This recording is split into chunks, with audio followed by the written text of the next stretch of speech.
The structure pulsed, and Maya felt something impossible. Her mind grew bigger, not like losing herself, but like suddenly realizing she had always been bigger than she thought. She was still Maya.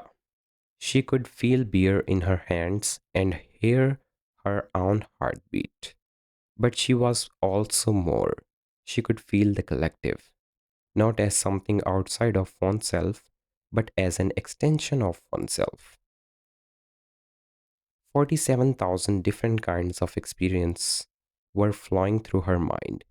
She knew what it was like to be a gas based life form moving through magnetic fields, what it was like to make sense of starlight through photosynthesis, what a hive mind species went through as individuals and as a group at the same time, and she saw her own meaning in it. Her childhood was hard because her parents got divorced. Her years of practice walking after the accident. Her fear during those 47 days alone at the station. Her happiness at going back home. The collective got all of it, understood it, and valued it. The voice said, "We see you, Maya Rodriguez," and it sounded like it was coming from her own mind. "You are young and limited. You are fractious and violent. But you understand suffering. You turn pain into purpose. You find meaning in limitation. This is valuable. This is what we hoped you would bring." "What do you want from us?" Maya asked, even though she was starting to get it. "To grow. The collective is not complete and never will be. There is always more meanings to find. We want patterns in how humans understand resilience, how they make meaning out of suffering, and how they choose hope over logic. When you join us, humanity's way of making meaning becomes permanent and available to all species. It is a gift to the cosmos." Maya felt drawn to it, the urge to stay in this bigger state, to be a part of something so big and connected, to never be by yourself again, for her experience to mean something not just to her or to people, but to the whole universe. But she also felt something else, the worth of limits, the significance of struggle, the meaning that came from being small, weak, and short lived. "I have to go back," she said. "I just want to be Maya again, but thanks for showing me this. It is an honor for you to come back. This shows that you understand. You can grow and still respect boundaries. This is wisdom." The mind shrank. Maya was back in her body, and she was gasping as she had been holding her breath. The toys were right where she had put them. It felt like hours had passed, but it had only been 30 seconds. She yelled to her crew, "I am fine. I'm more than fine. And you all need to go through this. Not to get you to join, but to understand what is being offered." Every crew member who volunteered went through the experience over the next 3 days.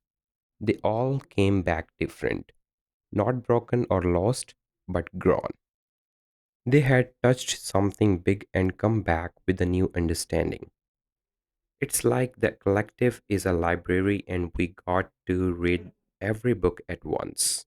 Dr. Webb said, "You come back yourself, but you remember what it felt like to know so much more." "Do we join?" someone asked. Captain Morrison said, "That's what we need to figure out. Not just us, all of humanity. Do we want to be a part of this? Do we want to keep our meaning by making it part of something bigger than ourselves?" Maya looked down at Beer, who was sitting in her lap.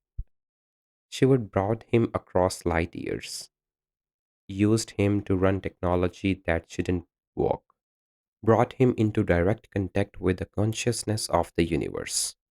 And he was still just a tired teddy bear, still just her bear. I don't think it's about whether or not to join, she said slowly. I think it's important to realize that both choices have value. Some people will want to integrate, to go beyond their biological limits, while others will want to stay human in all our messy, limited, beautiful temporariness. Maybe both choices are valid. Is that how it can work? Dr. Okonkwo asked. Is this possible for some people to join while others stay apart? We should ask. Yes, they did. The collective's answer came right away. Individual choice is respected. Humanity as a species can continue to exist separately while individual humans join the collective. Many species work this way. Some members integrate while others stay biological. Both add meaning and are valued. It was the answer Maya had hoped for but hadn't expected. The collective didn't want everyone to do what they said. People who wanted to take part were free to do so. Captain Morrison said, then we take this message home. We tell people what we have learned and we have been through, and then we let them decide what meaning means to them. It took 3 months to get home. Maya wrote a lot of it. Not technical reports, though there would be a lot of them, but something more personal, something that tried to sum up what she would learn from a broken teddy bear and a trip across the stars. Meaning is not found, it's created. Every time we choose what matters, every time we assign significance to experience, every time we decide that something or someone is worth cherishing, we are meaning making machines. All of us, every day of our lives. The collective understands this. They have built their entire existence around honoring and preserving meaning in all its forms. They have given us a choice to join them and to make our own understanding of meaning permanent and shared, or to stay separate and keep our own meaning to ourselves. I don't know which choice is right, but I do know that both choices are important. Maybe that's the real lesson in a universe with almost infinite possibilities. The most powerful thing we can have is the freedom to choose what matters. I'm going home with beer. He's been with me through everything, and he's staying with me. That's my choice. That's my meaning. Whatever else happens, that's mine. When the meaning got back to Earth, it brought not only a crew but also a message that would change how people thought about their place in the universe. They were not by themselves. They had never been by themselves. They were part of a pattern that stretched across galaxies and millions of years. And their unique pattern, which came from fighting through problems and refusing to give up, was valued, needed. It was important enough to matter to beings who had been collecting meaning since before there was multicellular life on Earth. Maya came down from the ship with beer and her childhood toys. The cameras caught the moment. It would be studied by historians. But at that moment, she was just a woman who had survived the impossible and learned that the things we love make the impossible happen. The revelation changed everything and nothing. But for the next 5 years, people talked about, debated, and finally decided what to do with the collective's offer. Some people wanted to join right away. They thought of it as transcendence, as going beyond biological limits, and as a chance to be a part of something much bigger than themselves. They set up integration centers where volunteers could start getting their minds ready to join the collective. Some people were horrified by the thought. They thought of it as losing their humanity, giving up their individuality, and even dying, even though they were still aware of it. They strongly argued that human meaning should stay human, and that our struggles and limitations were what made us who we are and who we should be kept. Most people were somewhere in the middle, unsure and confused by what it all meant. Maya didn't want to be in the middle of debate, but she was. People talked to her all the time, asking her to explain what she had been through and to support one side or the other. She wouldn't speak up for herself. Instead, she just told the truth. During one very intense interview, she told a global audience, I touched something vast. I knew what it was like to be a part of the collective. It was lovely, deep, and I made the choice to return to my limited, solitary life. Not because the collective was wrong, but because I felt like I was right. Both options are good, but you are not integrating. The interviewer kept asking. No, I have spent my whole life learning to be okay with limits. That is what my heart body taught me. I learned that while I was stuck in space. I'm okay with being small and short lived. That means a lot to me. Others might see expansion in a different light. That's up to them. 2 years after the first contact, the first integrations took place. 50,000 people from all over the world volunteered. It took a long time to get ready for the process. They didn't die. Instead, their bodies were put on hold while other minds joined the collective. But they also didn't stay the same. They changed into something else and more. Maya went to Dr. Marcus Webb's integration ceremony. He made up his mind to join because he thought his research would benefit from being able to access the collective's knowledge directly. Are you sure about this?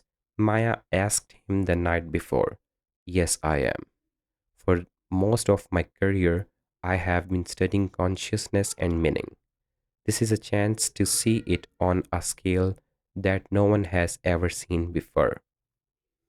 To share what I have learned with people who have been studying these issues for millions of years. How can I say no to that? You will still be you. I'll be me and more. That's how the collective does things. I don't lose control. I grow. I will still be your friend, Maya. I will still be able to be reached just through other channels.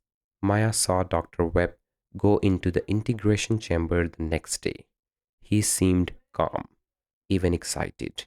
It took hours of careful mapping and moving of consciousness. His body stayed perfectly still after it was done, thanks to automated system that took care of it. But he wasn't really there.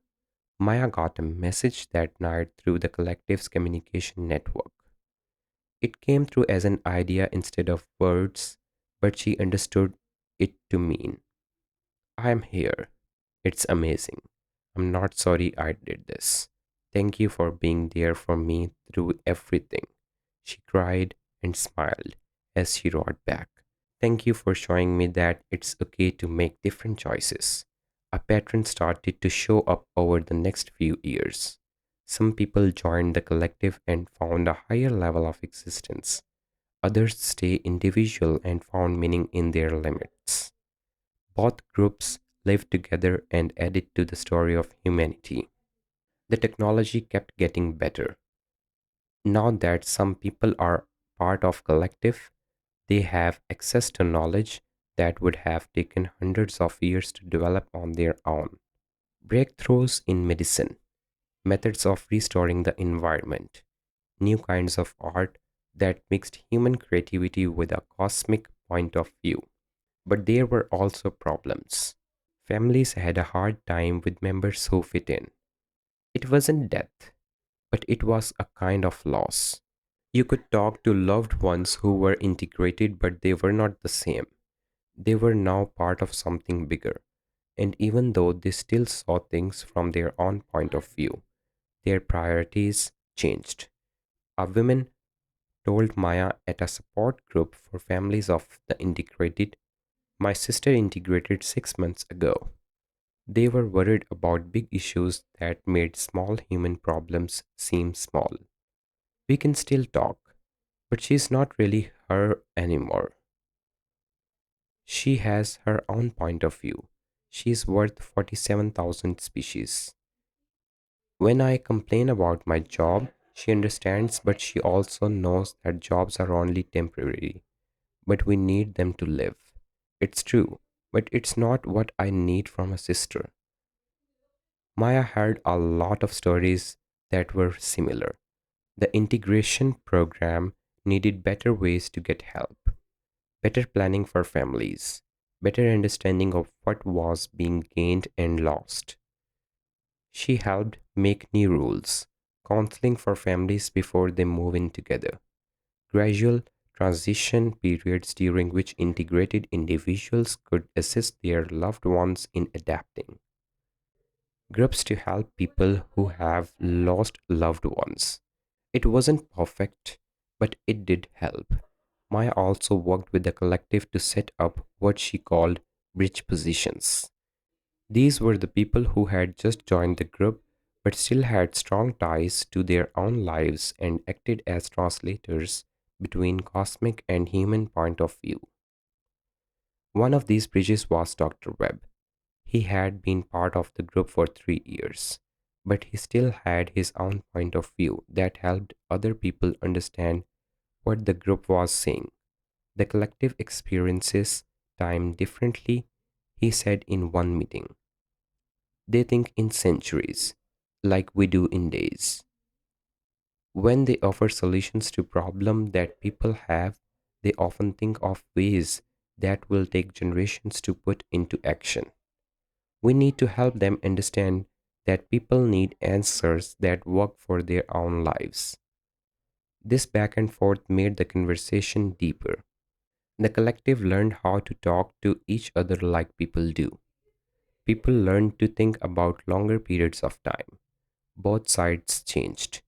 The resonance technology program, on the other hand, kept growing, knowing that important things could give power to technology that worked together had opened up new areas. Now ships could go farther and faster.